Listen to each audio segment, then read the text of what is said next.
လူတိုင်းကဘာပြက်ကက်ရှင်တန်ရေးကိန်းတစ်ခုတည်းကိုရောက်သွားကြတယ်လူတွေကထူးခြားစွမ်းရင် super powers တွေရဖို့ယူယူမှုမှုလူကြတယ်ကျွန်တော်တယောက်ပဲအတိုင်းစားမဲ့တဲ့ချမ်းသာကြွယ်ဝမှုကိုရွေးခဲ့တာအားလုံးကကျွန်တော်ကိုရဲသွန်းသွေးပြီးငတုံးလို့ပြောကြတယ်ကဘာပြက်နေတဲ့အချိန်မှာပတ်စံကဘာမှသုံးစားမရဘူးလေဒါပေမဲ့သူတို့တကယ်မသိကြပါဘူးတကယ်အနေရကစံပီတွေမဟုတ်ဘူးဆွမ်းအားရထားတဲ့လူရှင်တွေကပိုကြောက်ဖို့ကောင်းတာ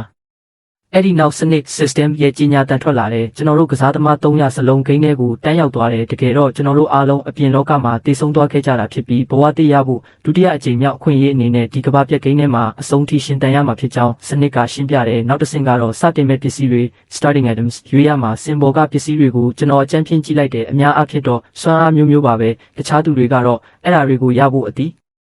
အတန်လူနေကြတယ်ကျွန်တော်ကတော့စရင်ရဲ့နောက်ဆုံးစာမျက်နှာကိုတန်းလန်လိုက်တယ်အောက်ဆုံးနားမှာမကုံခန်းနိုင်တော့တနေ့လို့ရေးထားတဲ့ဒင်းကားပြားလေးတစ်ခုတွေးလိုက်တယ်လက်ခါမစင်းစားပဲချက်ချင်းယူလိုက်တယ်ကျွန်တော်နဲ့အတူပါလာတဲ့အတန်းကောင်းဆောင်ဝန်ထမ်းဝိုင်းထန်းကစိတ်ထိန်ချုံမှု mind control စွမ်းအားကိုရွေးတယ်ကျွန်တော်ဒင်းကားပြားယူတာမြင်တော့သူကမလောင်ပဲမနေနိုင်ဘူး mac mark မင်းကတော့တကယ်ကိုပတ်စံငတ်နေတာပဲကဘာပြတ်တော့မှာကိုပတ်စံကဘာလို့ရမှာလဲတဲ့ကျွန်တော်ပြန်မပြောရသေးခင်မှာပဲသူကအတန်းတဲကအလှပကေးလူရ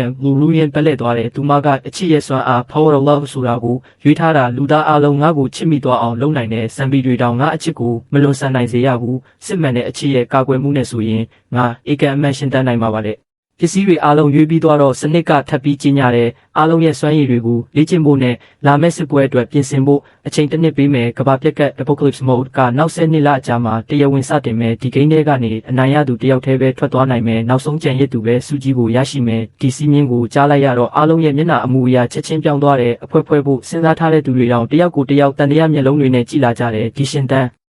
ရေးကိန်းထဲမှာတငယ်ချင်းဆိုတာမရှိဘူးအားလုံးကရန်သူပဲကျွန်တော်တစ်စက္ကန့်လေးတောင်အချိန်မဖြုံးဘူးချက်ချင်းပဲအဲ့ဒီနေရာကထွက်လာပြီးကျွန်တော်ရဲ့ကဘာပြက်ကရှင်တန်ရေးအစီအစဉ်ကိုစတင်လိုက်တယ်